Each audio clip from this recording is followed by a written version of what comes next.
really even start? I got hoes that I'm keeping in the dark. I got my niggas cross the street living. Bonjour, bienvenue sur Adoption, l'adoption donc au quotidien. Ça me fait plaisir de vous revoir. Je me suis absenté pendant 4 jours parce que j'étais à un festival, donc voilà, j'étais un peu moins actif sur les réseaux, mais voilà de retour.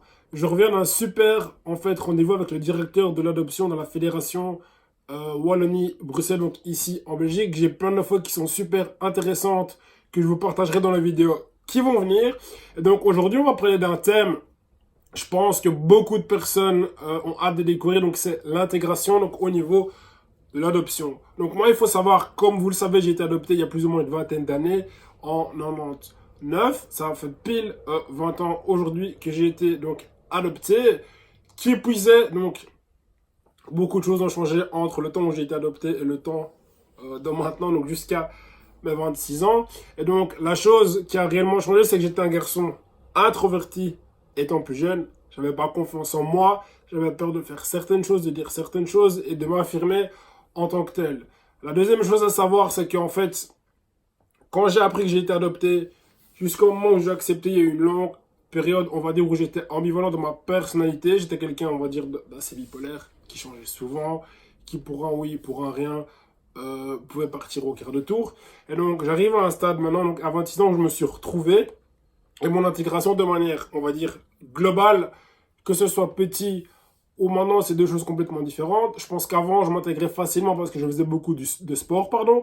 Et donc ça, l'intégration d'un enfant adopté, ça dépend de beaucoup de choses, mais également de son passif. Je prends l'exemple de mes frères et sœurs qui sont différents de moi. Pourtant, nos parents nous ont élevés avec la même éducation. Bah, ils s'intègrent d'une manière complètement différente. Moi, je suis une personne, maintenant, pour ceux qui me connaissent, je suis quelqu'un d'hyper extraverti, pardon. Donc, j'aime rigoler, je m'amuse à la galerie, je me fais des potes assez facilement. Et donc ça, c'est dû, encore une fois, je me répète, à mon parcours et à mes expériences de vie. En fait, l'adoption et l'intégration, c'est deux choses complètement différentes. Mais quand je parle d'intégration, il faut bien se dire qu'il n'y a pas une recette miracle. Chaque enfant adopté a une histoire différente et l'intégration se fera d'une manière complètement différente. Moi, je me suis intégré beaucoup par le sport, j'ai fait beaucoup de sport, j'ai fait beaucoup d'activités de jeunesse, donc j'ai été au scout, j'ai fait le mouvement jeunesse et santé, et donc ça m'a permis de créer pas mal de réseaux. Un truc peut-être moins drôle, c'est que j'ai fait beaucoup d'écoles, et donc ça, il n'y a rien à faire quand tu changes d'endroit, tu changes d'environnement, et donc tu dois te réadapter beaucoup plus vite. Et je suis ce qu'on appelle en fait un caméléon. Je suis une personne qui s'intègre extrêmement vite dans les pays dans lesquels j'ai pu visiter ou même vivre. Voilà, j'ai vécu aux Pays-Bas. Après 2 semaines sans parler la langue, je jouais au foot. En Irlande, après un mois et demi, je parlais plus ou moins couramment l'anglais. Aux États-Unis, donc pareil. Donc voilà, l'intégration, c'est quelque chose de vraiment personnel et qui est lié à son histoire ou à son éducation. Pour continuer, on va également parler de mon attache au Brésil. Donc, quelle attache moi j'ai avec le Brésil? Il faut savoir que je suis brésilien, fier de l'être. Mes origines, j'ai revendiqué toujours. Et donc, le lien que j'ai avec le Brésil, il est fort de par mon sang, de par mes origines et de par le fait que je suis né là-bas. Est-ce que j'aimerais retourner au Brésil? Oui, c'est un souhait que j'ai depuis que je suis sorti de secondaire, ça fait plus ou moins 6 ans. Je n'y suis jamais retourné. Pourquoi j'ai envie d'y retourner au Brésil? Parce que beaucoup de choses ont changé entre. Et pour revoir d'où je viens, parce qu'il n'y a rien à faire. Il y a pas mal d'enfants adoptés, pas tous. Je prends l'exemple de ma cousine qui, elle aussi, a été adoptée du Brésil.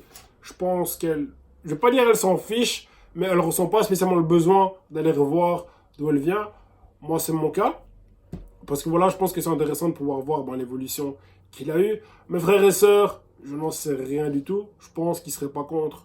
Mais c'est pas quelque chose qu'il aurait en tête pour le moment où c'est un impératif, un absolu.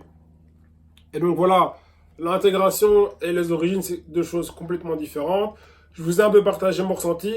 N'oubliez pas, si vous avez aimé la vidéo, je vous invite à venir ici en bas, à liker, à mettre un pouce, à commenter, à partager. Si cette chaîne peut aider des gens qui souhaitent adopter ou qui ont des interrogations, je vous conseille également de leur partager, de leur faire connaître la chaîne, de vous abonner ici en bas. Et la dernière petite chose, c'est que la chaîne va évoluer parce que voilà, je commence tout doucement à me former, à apprendre des nouvelles règles sur YouTube. Ça va vraiment être fun, ça va être cool. N'oubliez pas dans la description, il y a également donc le nom de ma chaîne sur lequel vous pouvez cliquer, partager. Il y a également le nom de ma page Facebook.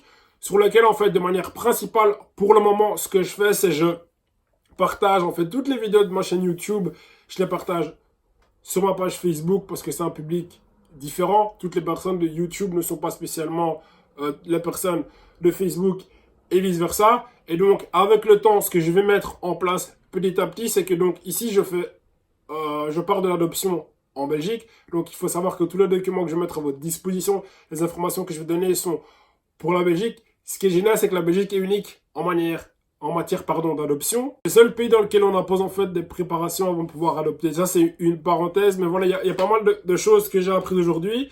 Je vais également aller à la rencontre d'un nouveau type de public. Donc, restez connectés. C'est ici que ça se passe. Passez un excellent week-end. Ciao, ciao. Really even start. I got hoes that I'm keeping in the dark. I got my niggas cross the street living